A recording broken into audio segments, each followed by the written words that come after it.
The streak is over. Tonight on Our News Weekend, after years of coming up short, one family finally broke through, toppling the Shell Saxons superstars. Find out the group's journey to a hard-fought victory on Bay Street straight ahead. Plus, doctors say they're seeing it earlier than ever. Children developing adult health problems, and many of the habits start at home. Why this holiday season, moderation may matter more than you think. And later, we covered the dough slapping contest. Then we stepped into the kitchen ourselves. Our News takes on Marco's friendly competition and learns firsthand it ain't as easy as it looks. Our News Weekend starts right now.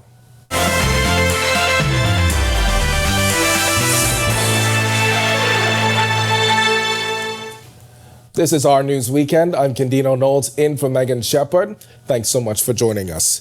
History on Bay Street as the One Family Junkanoo and Community Organization broke the Shell Saxons winning streak. On Friday, One Family was announced the unofficial winners of the 2025 Boxing Day Junkanoo Parade, a victory the group says was hard fought. Danielle Miller visited the group's shack last night where celebration met sweat and sacrifice and where the chairman says overcoming this season's challenges made the win that much sweeter.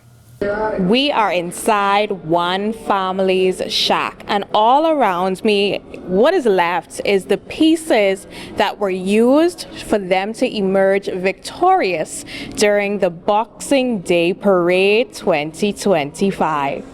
Feathers, dismantled Junkanoo pieces, and floors covered in glitter are a familiar sight in any Junkanoo shack after a parade. But for One Family Junkanoo and Community Organization, these remnants represent what they describe as a sweet victory. Following the 2025 Boxing Day Parade, the group was announced the unofficial winners, also taking home titles for overall costume, top performance, and best music. Before celebrations began Friday night at their Blue Hill Road shack, I spoke with the group's chairman, Vernon Roll, who said the journey to Bay Street was far from easy. We were having one foot in and one foot out of the NJC and the JCMB. So we come as an organization and we made a decision that we're going to support the NJC parade. We had some backlashes, but the members wanted that. Roll admitted the controversy between the Junkanoo Corporation of New Providence and the National Junkanoo Committee affected the group's morale.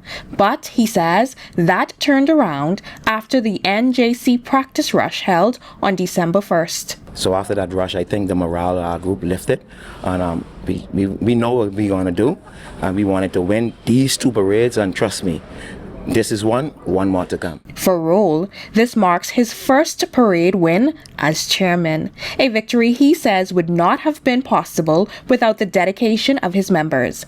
And as for what One Family has planned for the 2026 New Year's Day Parade, praise the Lord. We're going to church. You go to church for a wedding, you go to church for funeral, you go to church for all kind of things. So we want to bring a revival to Bay Street. Our country is, all kind of things is happening now. Crime is on the rise. So our country needs prayer. So we're going to bring it to you. The family that prays together, stays together. Reporting for Our News, I'm Danielle Miller. All right, thanks so much for that, Danielle. Well, the Christmas spirit's still lingering for seniors after the National Council for Older Persons under the Ministry of Social Services, Information and Broadcasting hosted its annual Christmas luncheon and social in the Paul Farquharson Center at Police Headquarters recently. Elderly patrons came together for an afternoon filled with laughter and fellowship, enjoying trivia games, carol singing, and even a fashion show. A reminder that the holidays are about connection and joy at any age. As the celebration came to a close, Chairperson Dr. Indira Grimes was recognized for her dedication and leadership and for her continued work on behalf of the nation's seniors. And Christmas cheer and a message of inclusion took center stage at Bahamas Association for the Physically Disabled last week. The organization hosted its Winter Wonderland Christmas production, turning BAPD Clubhouse into what officials say was a celebration of talent and joy. The spouse of the Prime Minister, Anne-Marie Davis, was on hand, tying the celebration to Human Rights Day, reminding attendees that every person deserves opportunity, respect, and love. She told the audience the production brought together the magic of the Christmas season and the powerful reminder that every person deserves dignity, opportunity, and love. Mrs. Davis also praised the staff, volunteers, parents, and board members, calling their work compassion in action. And Christmas time came with a beat on Grand Bahama as residents there lined Seahorse Road for the annual Christmas time beat retreat recently. Port Lucaya Marketplace turned into a festive playground filled with music, marching, and holiday energy, all as families soaked in the sights and sounds of the season. The night brought out community leaders and dignitaries, all joining in the celebration. But it was Urban Renewal Youth Band that stole the show, delivering a high-energy performance that had the crowd moving and smiling. From tradition to togetherness, the Beat Retreat served up a Christmas celebration, Grand Bahama style. And Christmas cheer also made its way through Princess Margaret Hospital as Governor General recently spread holiday joy during her annual visit. Her Excellency Dame Cynthia Pratt, who you can see on your screen there, she spent time in the children's ward sharing smiles, presenting gifts, and bringing a little extra brightness to young patients and their families. The visit also included the hospital's annual Christmas service held in the new emergency department, centered on the theme, Thrive Together, One Team, One Purpose. Following the service, tours were conducted through several key areas, including the new chest pain unit, trauma services, and pediatric emergency care. All right, and Christmas might be over, but when our news weekend comes from the break, Christmas sweets and full plates, they may feel harmless, but they take center stage as doctors say holiday habits can follow children for life, including their risk for type 2 diabetes. We've got some holiday eating advice straight ahead, but first, a deadly day at work as two separate workplace incidents reported hours apart on Grand Bahama. One worker is dead, another seriously injured. Police investigate what went wrong when Our News returns.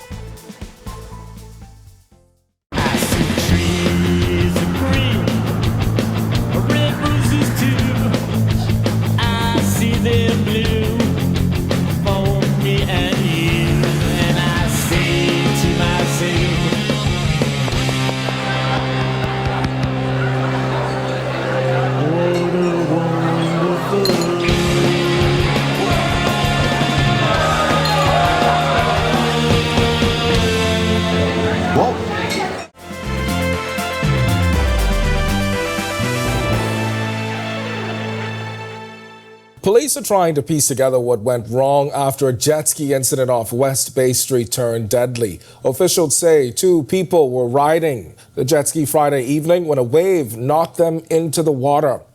Police nearby stepped in and helped both individuals back to shore, but one man reportedly became unresponsive.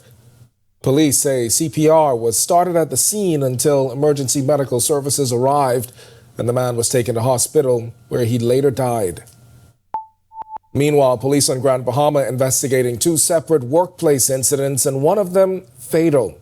In the first case, officers say a male employee was found unresponsive at the container port early Friday morning following an industrial accident. EMS responded and confirmed he had died at the scene. A few hours later, police say another worker was seriously injured while working on a vessel near the same area after a large object reportedly fell on him. Police say he was later rushed to hospital by ambulance for treatment. Police say they're still working to determine exactly how both incidents happened. Well, from crisis to progress, it's a journey worth honoring. The Ministry of Health and Wellness National HIV and Infectious Diseases Program, in partnership with Bahamas AIDS Foundation, marked more than 4 decades of service during an award ceremony held in observance of World AIDS Day. The event at Government House recently celebrated the people and partners who helped shape the national response under the theme From Crisis to Resilience, 40 Years of Progress.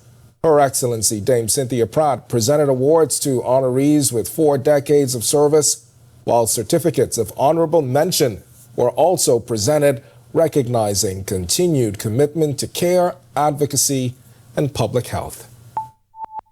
And Christmas is a time for treats, full plates, sweet snacks, and a little extra indulgence. But Doctors are urging parents to pay close attention as the holidays can shape your child's eating habits for life, including their risk for type 2 diabetes. Family medicine physician Dr. Keisha Smith says what we're seeing in clinics today is happening earlier than ever. And she says many of those problems start in childhood. I've seen a younger demographic of individuals coming in as opposed to when I started like 20 years ago. Some of that is genetic, you'd say? Some of it is, but I think the majority of it is a healthy lifestyle, which I think starts from childhood now. Dr. Smith says children today are being exposed to poor food choices at a much younger age. Those habits, she says, don't come from nowhere, and in some cases can lead to type 2 diabetes. It's when the body struggles to properly use sugar for energy. We have children who are in 6th grade who are already on the tip of obesity. And I think it's because of sedentary lifestyle and, as I mentioned, poor dietary choices. I think a lot of it comes from their parents not having the education themselves as to what to eat, the types of food to eat, and they just pass it on. And she says even when schools try to step in, the biggest influence still happens at home. Because if mom and dad is eating fast food every day, and that's all the kids have to eat. So I think it really has to start there. And when it comes to Christmas, Dr. Smith, who is medical director at Paradise Healthcare Services, says moderation matters, especially when holiday foods linger long after Christmas Day. Everything and anything in moderation is what I would say. So when you go to your Christmas dinner, yeah, you can indulge in a plate and whatnot, but you don't take 5 plates home with the same starchy foods to eat every day. But Dr. Smith says parents also need to watch what their children are doing, even when they're not looking. To help them, you can also pre-package their meals, because portion sizes again, and be like, hey, listen, if you want a snack, and even give them healthier snacks for them to have in the house. So the first thing they're not going to grab for is a piece of cake or that piece of macaroni. I think they need to be. Because you're not necessarily watching everything that they do the whole time. They may be sneaking and having an extra piece of macaroni. Yes, absolutely. I did it as a kid. So. Yeah, we all did it. Health experts like Dr. Smith say the goal isn't to cancel Christmas, it's simply to create balance, because the habits your children pick up, especially during the holidays, can follow them well into adulthood. Coming up, see which Major League Baseball figures are giving back to the youth game, and we get caught up with some hoops action. We got all that coming up next in our Sports Weekend. I see trees of green, red roses too. I see them blue for me and you, and I say to myself,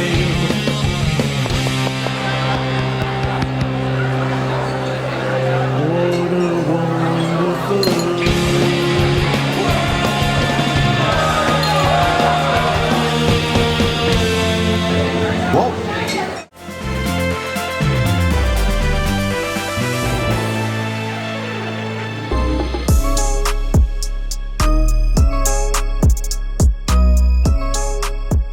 Good evening, Merry Christmas. I'm Tage Adderley, and this is our Sports Weekend.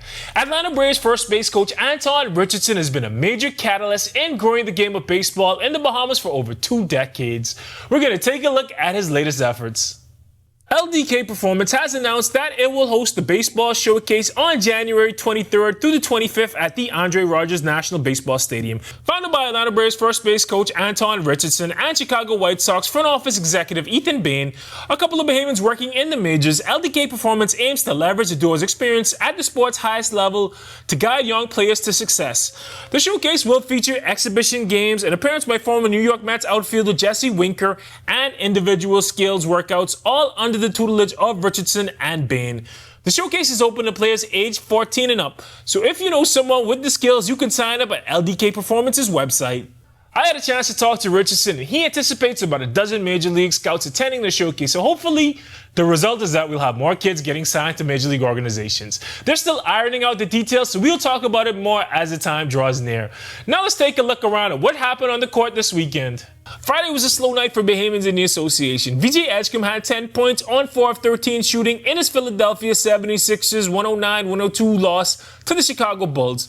The combo guard from Bimini also had 7 rebounds and 3 assists in the effort, but he struggled from range, missing all 5 of his 3-point attempts. Joel Embiid led the team with 31 points. Tyrese Maxey had 27 points and 8 assists as well for the Sixers. Trey Jones and Zach Collins had 15 apiece off the bench to lead the Bulls. PJ will have a shot to get back on track when the Sixers play Oklahoma City on Sunday. Klay Thompson and the Dallas Mavericks take to the court tonight, however, against the Sacramento Kings. And in college, coach Yolette McPhee-McEwen and the Mississippi Rebels return from Christmas break. They'll play Alcorn State in their final non-conference game for the season as a tune-up before they head into their rugged SEC schedule. And we'll get into all that some more tomorrow night. Until then, I'm Tage Adderley, and this is Our Sports Weekend. I'll see you tomorrow night. All right, thanks so much, Tage. On the other side of this break, we went from newsroom to the kitchen. Trash talk was flying, the dough was too, and by the end, only one team could claim bragging rights. RTV goes head-to-head in a Marco's dough-slapping showdown. But first, meteorologist Ian McKenzie, he's in the Weather Center with your extended forecast when Our News Weekend returns. I see trees of green, red roses too. I see them blue for me and you. And I say to myself,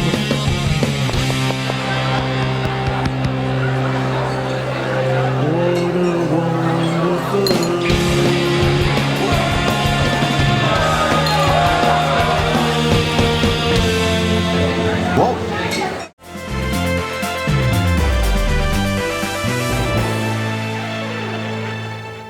Welcome back, everyone. Thanks so much for sticking with us. Here's a look now at your Saturday evening forecast. We are currently outside our studios under partly cloudy skies with a temperature of 74. We should see some clearing skies, radiation cooling. Feels like at 71 right now, winds from the northwest at 8 miles per hour.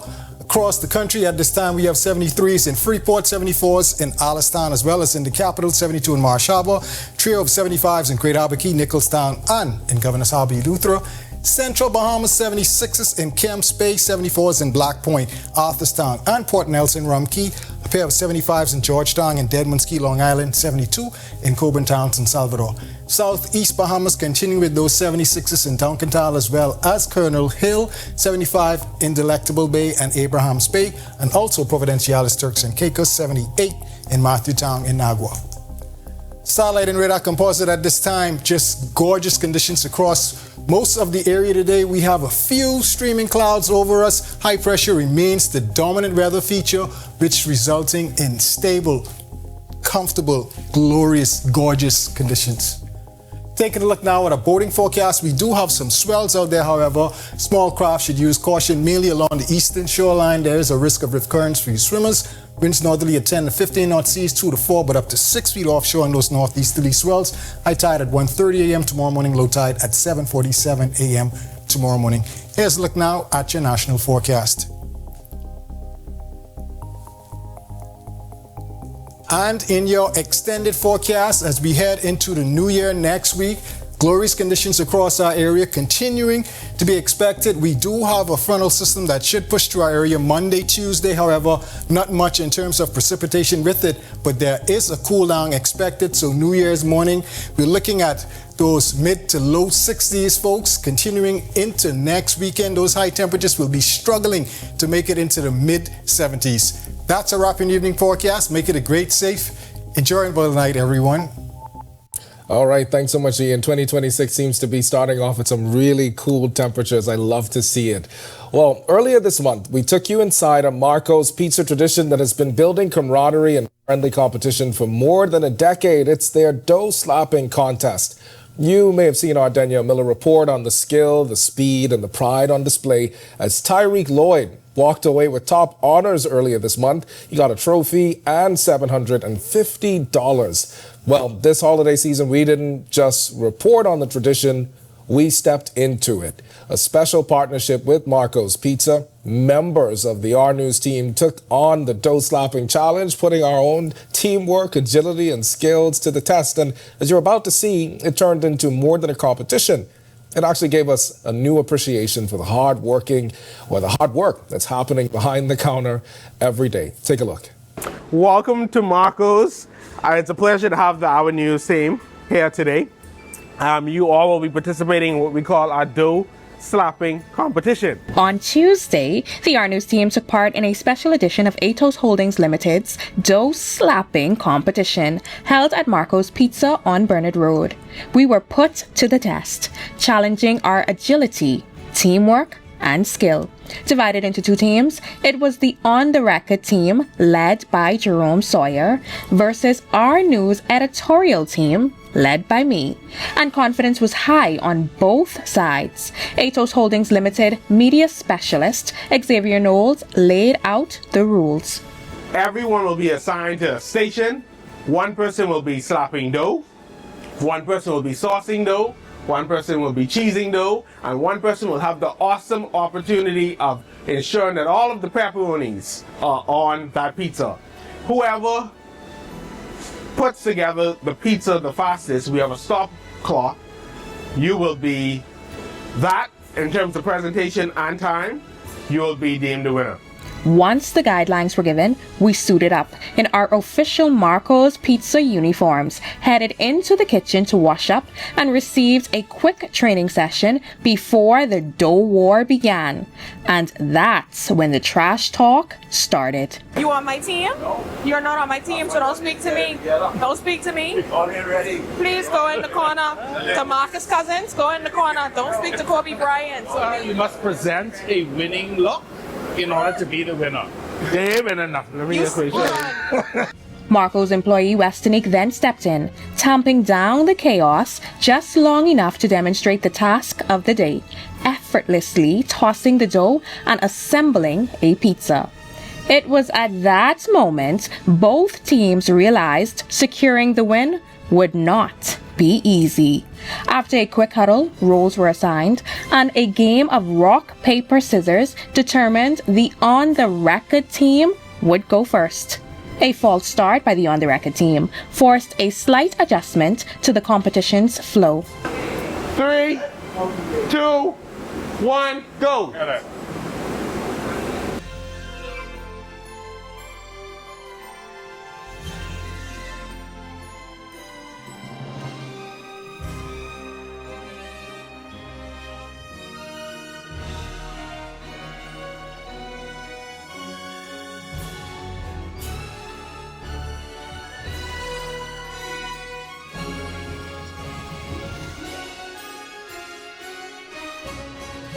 They finished with a time of 2 minutes and 37 seconds, putting the pressure squarely on my team. In 3, 2, 1.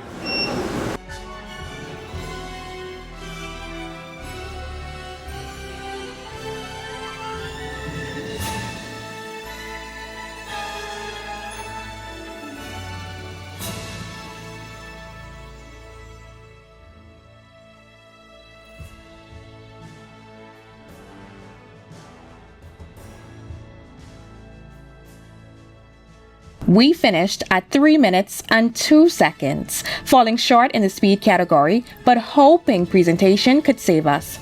For me and our digital department head, Ricky Barry, the writing was on the wall. I think we lose. Yeah, we lose. So. Yeah, we lose.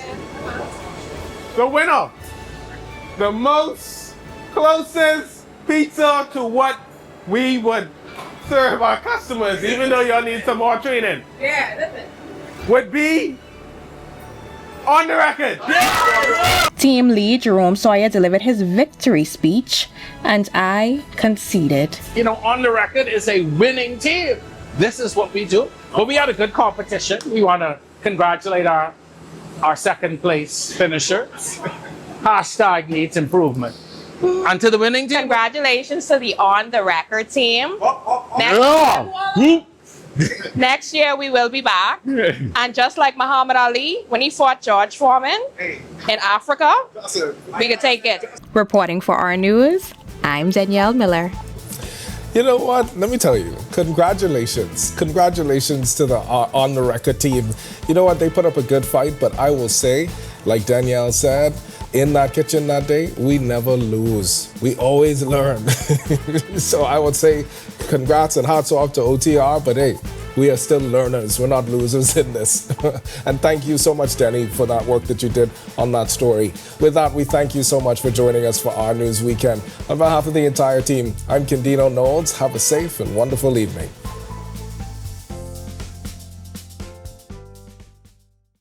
Candido Knowles here. Thank you so much for watching. Don't forget to hit that subscribe button. And if you want to see more stories like this, click right over here. Don't forget to turn on your notifications to see more great content from the team you already trust.